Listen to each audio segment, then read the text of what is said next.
Halo, ketemu lagi di channel Abdi Swardin, dan kali ini kita akan membahas mengenai keluar dari zona nyaman.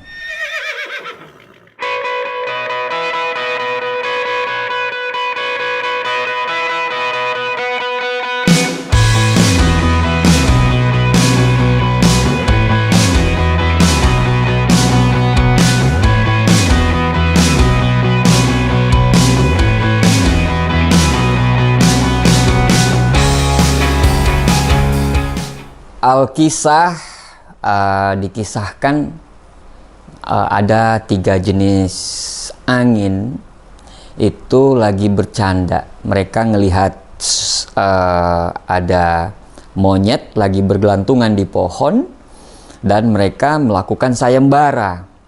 Nah, sayembaranya itu adalah barang siapa yang menjatuhkan monyet tersebut dari pohon itu, maka angin itu akan menang. Jadi angin yang berkumpul itu adalah angin puting beliung, angin topan, dan angin sepoi-sepoi. Nah, pertama ini mereka bikin sayembara, dan yang pertama kali mencoba adalah angin puting beliung. Angin puting beliung ngomong seperti ini, "Lihat saja, dalam hitungan detik monyet itu akan jatuh dari pohon." Nah, akhirnya angin puting beliung itu turun. Angin puting beliung itu dari jauh udah kelihatan. Wah, monyetnya lihat gitu. Monyetnya lihat dan monyetnya langsung berpegangan kenceng banget di pohon tersebut. 1 menit, 2 menit, 3 menit, 4 menit, dan akhirnya nggak jatuh juga monyetnya tersebut. Akhirnya angin puting beliung menyerah, dan kemudian angin topan ketawa gitu ya. Angin topan bilang, "Masa monyet aja yang seperti itu nggak bisa dijatuhin? Sini saya yang jatuhin. Hitungan detik monyet itu akan jatuh." Akhirnya turunlah angin topan dengan suaranya yang gemuruh. Monyetnya lihat gitu, wah ada angin topan nih, ada angin topan. Akhirnya monyet itu berpegangan lagi, kakinya dirapetin dan tangannya dirapetin di pohon gitu, berpegangan kencang. Angin topan itu terus menerus ya membuat monyet tersebut jatuh. Akhirnya 1 menit, 2 menit, 3 menit, 4 menit, dan lagi-lagi monyetnya tersebut nggak jatuh, dan akhirnya angin topannya menyerah, dan angin puting beliung diam-diam ya dalam heningnya suasana itu tiba-tiba angin sepoi-sepoi ngomong, "Biar saya coba, mungkin agak lama jatuhnya, tapi saya akan bisa menjatuhkan monyet tersebut dari pohon," gitu. Ketawa lah angin topan sama angin puting beliung. "Haha, kita aja yang kenceng seperti ini nggak bisa jatuh, apalagi Anda angin sepoi-sepoi."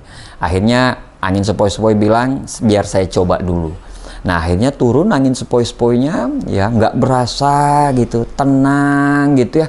Monyetnya nggak menyadari kalau dia sekarang lagi dalam ancaman gitu kan. Tiba-tiba dalam hitungan detik, kok monyetnya bilang, "Kok merasa nyaman, enak banget untuk tidur." Akhirnya hitungan 5 menit, 6 menit, monyetnya tertidur, dan akhirnya pada saat monyetnya tertidur dan monyetnya pun jatuh. Akhirnya sayembara tersebut dimenangkan oleh angin sepoi-sepoi. Nah, maksud dari ilustrasi tadi Bapak Ibu sekalian, kalau the enemy of great zone, it's comfort zone gitu. Jadi musuh terbesar dari kehidupan yang luar biasa adalah zona nyaman.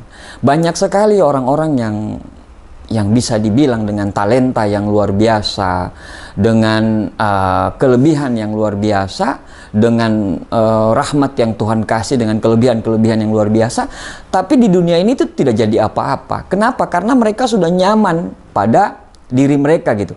Nah, padahal sebenarnya zona nyaman ini sifatnya itu kontemporer gitu. Zona nyaman ini tidak bersifat abadi gitu.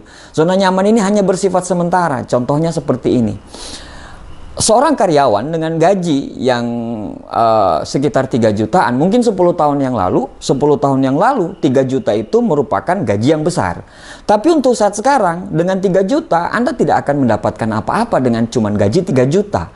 Nah, kalau Anda menjadi seorang karyawan ya, Anda menjadi seorang karyawan dengan gaji yang seperti itu terus, ya bisa jadi yang 10 tahun yang lalu itu zona nyaman Anda, tapi sekarang itu sudah jadi zona panik Anda gitu.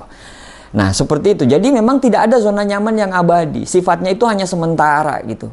Nah, zona nyaman ini itu bisa juga terjadi di kelompok-kelompok mahasiswa, kelompok-kelompok teman-teman yang masih dikirimin duit sama orang tuanya. Bisa jadi sekarang orang tuanya rajin ngirimin duit, bahkan besar dibandingkan dengan teman-temannya yang lain. Tapi seperti pengalaman pribadi saya, 1 tahun 2 tahun orang tua saya masih bisa ngirimin. Tapi pada saat orang tua saya dimutasi ke suatu daerah karena beliau berselisih paham sama bosnya, akhirnya dimutasi dan uangnya sudah tidak lancar lagi gitu. Nah, yang pada dasarnya itu sudah zona nyaman, akhirnya udah nggak lagi gitu. Nah, orang pada takut keluar dari zona nyaman ini. Kenapa? Karena untuk keluar dari zona nyaman, untuk mengambil pengalaman-pengalaman baru, tantangan-tantangan baru, itu butuh sebuah keberanian. Dan untuk keluar, mengalahkan ketakutan itu hanya, saya pikir hanya orang-orang berani yang bisa keluar dari zona nyaman. Ya misalnya mamanya dia seorang karyawan, pengen memulai sebuah usaha gitu. Nah, usaha ini dia nggak kenal usahanya seperti apa gitu. Ya, dia nggak kenal usahanya seperti apa. Misalnya dia pengen dagang, misalnya counter handphone. Dia nggak kenal, dia nggak tahu, linknya nggak ada. Nah, itu butuh keberanian. Tetapi pada saat dia mau melangkah, dia diliputi rasa ketakutan. Nah, saya punya modal nih 100 juta nih. Jangan-jangan kalau saya usaha ini nanti rugi lah, nanti ditipu lah, nanti ke depannya nggak sesuai ekspektasi lah, dan macam-macam. Ada ilustrasi menarik gitu ya dari cerita elang dan ayam gitu ya. Nah, sarang elang ya, dua-duanya, induk elang sama induk ayam, dua-duanya mulai menetas gitu ya. Anak-anaknya sudah mulai ada lagi gitu. Nah, ada seekor anak elang itu jatuh. Nah, jatuhnya itu ke sarang ayam. Jadi induk ayam ini pelihara anak elangnya ini gitu. Anak elangnya ini. Padahal dia elang gitu. Hari demi hari berlalu ya, bulan demi bulan berlalu. Akhirnya memang dia berbeda dengan yang lain ya, paruhnya berbeda, cakarnya berbeda ya, semuanya mirip sama elang. Akhirnya pada saat dia melihat elang terbang, dia bilang, kok sejenis sama saya semuanya, kok paruhnya sama, kok ininya sama, kok mereka bisa terbang, sedangkan saya enggak. Nah, induk ayamnya bilang begini, enggak usah macem-macem, kamu itu ayam bukan elang. Nah, akhirnya waktu berganti waktu, tahun berganti tahun, akhirnya elang itu mati. Elang itu mati sebagai seorang ayam. Padahal elang. Banyak juga orang-orang di dunia seperti itu. Harusnya dia bisa, dalam hidup yang satu kali ini dia bisa berprestasi lebih, ya, memiliki sebuah kehidupan yang lebih luar biasa daripada kehidupannya sekarang. Tapi karena memang dia tidak mau berubah, dia tidak pengen tantangan-tantangan baru karena takut, ya akhirnya dia tidak jadi apa-apa. Bagaimana caranya bisa keluar dari zona nyaman ini? Yang pertama adalah miliki visi yang jelas terhadap hidup Anda. Ya, vision without work is daydream. Ya, work without vision is nightmare. Visi tanpa kerja adalah mimpi. Kerja tanpa visi adalah mimpi buruk gitu ya. Anda kerja tapi tidak punya visi, itu bahkan sebuah mimpi buruk gitu ya. Jadi yang pertama adalah miliki visi yang jelas. Apa target-target Anda ke depan? Misalnya sekarang Anda punya penghasilan 5 juta. Ya, jangka pendeknya pertengahan tahun Anda harus memiliki penghasilan 5 juta, ya. Income Anda harus 10 juta, 20 juta, 100 juta, 200 juta, 500 juta, bahkan 1 miliar gitu loh. Ingat, banyak sekali orang-orang sekarang ultra kaya yang memiliki penghasilan di atas 1 miliar, dan mereka manusia sama seperti kita. Bedanya cuma satu, mereka mau keluar dari zona nyaman, mereka mau untuk menantang diri mereka, sedangkan kita tidak berani untuk menantang diri kita sendiri. Tapi berani juga itu harus realistis ya. Ada 3 zona gitu, ada zona nyaman, zona belajar, dan zona panik. Jangan sampai Anda melakukan hal-hal yang tidak realistis ya hal-hal yang tidak realistis itu akan membuat Anda menjadi panik gitu. Misalnya Anda nggak tahu menyanyi, tiba-tiba Anda belajar untuk menyanyi, akhirnya pada saat Anda naik panggung, ya Anda panik karena nggak tahu menyanyi gitu. Itu namanya zona panik. Jadi realistislah terhadap target-target Anda, terhadap visinya gitu. Yang pertama adalah miliki visi yang jelas. Yang kedua adalah Anda harus berani, Anda harus take action ya. There is no hope without action. Tidak ada sebuah harapan ya tanpa ya kerja, tanpa action. Anda harus melalui action. Action dengan strategi-strategi. Anda harus belajar. Misalnya Anda pengen bangun sebuah usaha online, Anda harus belajar bagaimana cara pemasaran online. Anda harus belajar, Anda harus ikut training-trainingnya ya. Anda ikut sebuah seminar yang berbau-berbau apa yang bidang yang Anda mau gitu.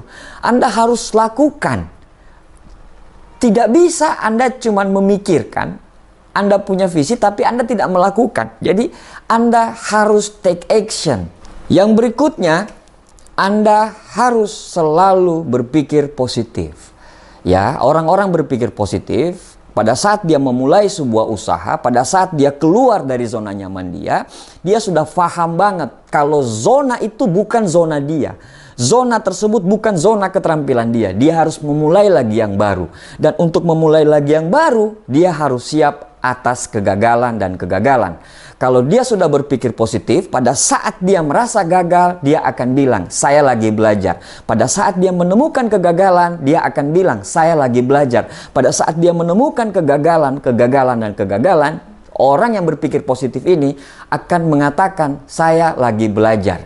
Pada saat dia berpikir positif terus, pada saat dia terus membangun sifat positif dia, menularkan sifat energi positif dia, maka lama-kelamaan dari orang yang belajar ini menjadi orang yang expert, orang yang mengerti, orang yang tahu, sehingga kegagalan tadi berubah menjadi kesuksesan.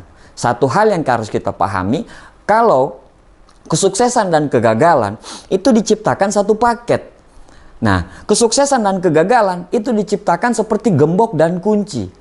Kesuksesan dan kegagalan ini adalah tidak bisa Anda pisahkan. Anda untuk mencapai sukses, Anda harus mencapai kegagalan dulu, kegagalan demi kegagalan. Nah, Bapak Ibu, tidak ada zona yang nyaman. Zona nyaman sifatnya cuman sementara. Bisa jadi sekarang Anda nyaman, tapi ke depannya Anda bisa jadi tidak nyaman. Keluar dari zona nyaman Anda, mulailah tantangan-tantangan baru, hadapi perang-perang baru yang hal-hal tersebut adalah hal-hal yang bisa Anda ceritakan sama orang-orang nanti kelak. Kalau Anda adalah seorang yang berani, seorang yang mau terima tantangan, seorang yang bisa menerima tantangan. Ya, langkah besar diawali dari langkah-langkah kecil. Dan langkah kecil pertama, kalau Anda mau merubah hidup Anda, keluar dari zona nyaman Anda yang pertama. Yang kedua, setelah Anda keluar dari zona nyaman, Anda lakukan terus, Anda take action.